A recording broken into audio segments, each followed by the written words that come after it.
কিচেনে আপনাদের সবাইকে স্বাগত।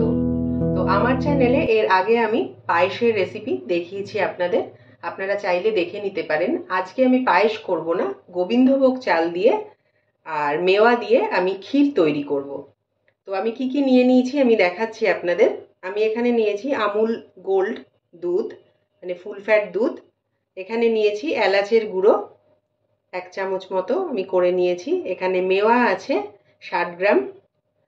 এখানে আছে গোবিন্দভোগ চাল, এটা 3 টেবিল চামচ আছে। এটা আমি একটু মানে দানা দানা গুঁড়ো করব, একদম মিহি গুঁড়ো করব না, ড্রাই গুঁড়ো করব, ঠিক আছে। আর এখানে আছে স্যাফরন, এটা আমি নেব পরে। এখানে আছে 100 গ্রাম চিনি, ব্রাউন সুগার নিয়েছি, আপনারা এমনি চিনিও নিতে পারেন। আর এখানে ড্রাই রোস্ট করা কটা আমন্ড আছে, এটা আমি একটু কুচিয়ে নিয়েছি ড্রাই রোস্ট করে নিয়ে। তো আমি নেক্সট পর্বে ফেরত আসছি। নেক্সট পর্বে ফেরত আসার আগে মেওয়াটাকে আমি গ্রেট করে নেব আর এটাকে এই চালটাকে আমি গুঁড়ো করে নেব। দুধ ফোটা শুরু হয়ে গেছে আমার।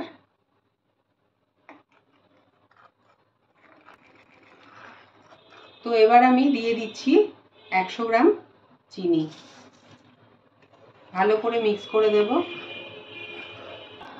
চিনিটা পুরো মেল্ট হয়ে গেছে। এবার আমি দিয়ে দিচ্ছি এলাচের গুঁড়োটা, ভালো করে মিক্স করে দেব। এবার 10-12টা মতো আমি স্যাফরন দিয়ে দিচ্ছি, সুন্দর একটা ঘ্রাণও আসবে আর কালারটাও সুন্দর হবে। এবার আমি চালের গুঁড়োটা দিয়ে দিচ্ছি চামচে করে,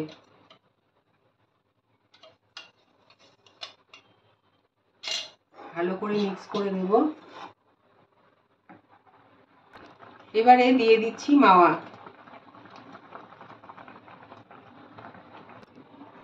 মাওয়াটা দেওয়ার পরেও আমি আরো 4-5 মিনিট কুক করে নিলাম। দেখুন এখন অনেকটা কিন্তু ঠিক হয়ে গেছে। এবারে আমি দিয়ে দেব আমন্ড কুচি,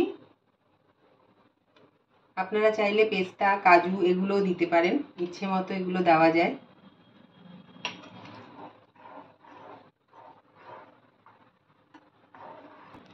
তো গ্যাসের ফ্লেমটাকে আমি অফ করে দিয়েছি। এবারে আমি কিছুক্ষণ স্ট্যান্ডিং টাইমে রেখে ঠান্ডা করে তারপরে পরিবেশন করব। তো বন্ধুরা, তৈরি হয়ে গেছে আমার আজকের এই ক্ষীরের রেসিপি। সামনেই জন্মাষ্টমী, আপনারা কিন্তু শ্রীকৃষ্ণকে এরমভাবে ক্ষীর তৈরি করে বাড়িতে অবশ্যই দিতে পারেন।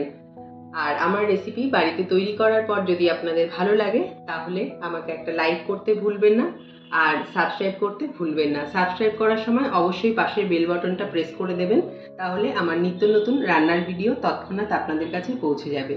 তাহলে আপনারা ভালো থাকুন, সুস্থ থাকুন, দেখা হচ্ছে নেক্সট ভিডিওতে। নমস্কার।